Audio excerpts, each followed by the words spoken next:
కర్నూలు జిల్లా కారుమంచిలో బీసీ సామాజిక వర్గ ప్రతినిధులతో టీడీపీ జాతీయ ప్రధాన కార్యదర్శి లోకేష్ ముఖాముఖి సమావేశం నిర్వహించారు.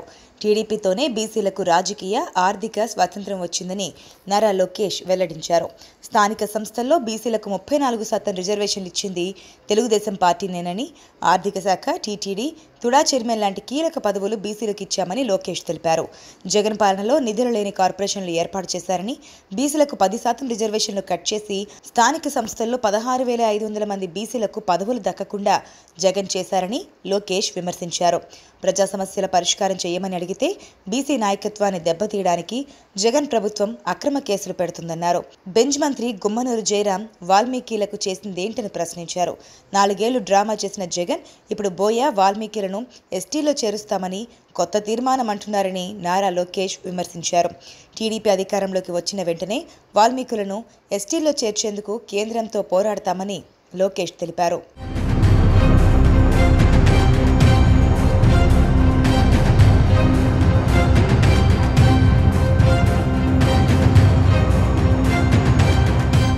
బీసీలకు మేలు చేయాల్సిన జగన్ సర్కార్ అక్రమ కేసులతో వేధిస్తుందని నారా లోకేష్ మండిపడ్డారు. ఇప్పటి వరకు సుమారుగా బీసీలపై 26,000 కేసులు పెట్టారని, బీసీలకు ప్రత్యేకంగా బీసీ రక్షణ చట్టం తీసుకొస్తామని నారా లోకేష్ హామీ ఇచ్చారు. బీసీల్లో ఉన్న ఉపకులాలకు దామాషా ప్రకారం నిధులు కేటాయిస్తామని, స్వయం ఉపాధి కోసం కార్పొరేషన్ల ద్వారా నిధులు మంజూరు చేస్తామన్నారు. బీసీలను పారిశ్రామికవేత్తలుగా మార్చేందుకు నియోజకవర్గాల్లో ఏర్పాటు చేసే ఇండస్ట్రియల్ క్లస్టర్లలో బీసీలకు రిజర్వేషన్లు కల్పిస్తామన్నారు. బడుగు బలహీన వర్గాలను విద్యకు దూరం చేసి ఫీజు రియంబర్స్మెంట్, విదేశీ విద్యతో పాటు అనేక పథకాలను జగన్ సర్కార్ నిర్వీర్యం చేసిందన్నారు. టీడీపీ అధికారంలోకి వచ్చిన వెంటనే విద్యార్థులు, తల్లిదండ్రులపై ఒత్తిడి లేకుండా నేరుగా కాలేజీలకు ఫీజులు చెల్లిస్తామని నారా లోకేష్ అన్నారు. రాయలసీమకు ప్రత్యేకంగా స్పోర్ట్స్ యూనివర్సిటీ తీసుకొస్తామని హామీ ఇచ్చారు.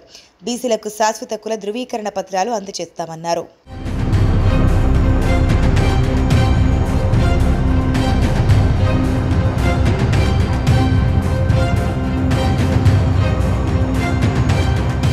కొరబ సామాజిక వర్గానికి టీడీపీ హయాంలో గొర్రెలు కొనడానికి రుణాలు అందించామని లోకేష్ చెప్పారు.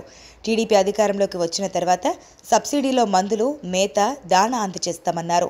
గొర్రెలకు ఇన్సూరెన్స్ సదుపాయం కల్పిస్తామని, డప్పు కళాకారులను ఆదుకుంటామని, బీసీ భవనాలు, కమ్యూనిటీ భవనాలు ఏర్పాటు చేస్తామని నారా లోకేష్ హామీ ఇచ్చారు. జగన్ అధికారంలోకి వచ్చాక యాదవ కార్పొరేషన్ను నిర్వీర్యం చేసిందన్నారు. కల్లుగీత కార్మికులను కూడా జగన్ ప్రభుత్వం వేధిస్తోందని, కనీసం వారికి ఇప్పుడు బీమా కూడా లేదన్నారు. బీసీ క్రీడాకారులను ప్రభుత్వం ఆదుకోవడం లేదని, కనీసం బీసీ సర్టిఫికెట్లు ఇవ్వకుండా ఇబ్బందులు పెడుతుందన్నారు. టీడీపీ అధికారంలోకి రాగానే బీసీ వర్గాలకు మరింత మేలు కలిగేలా ఆదుకుంటామని నారా లోకేష్ హామీ ఇచ్చారు.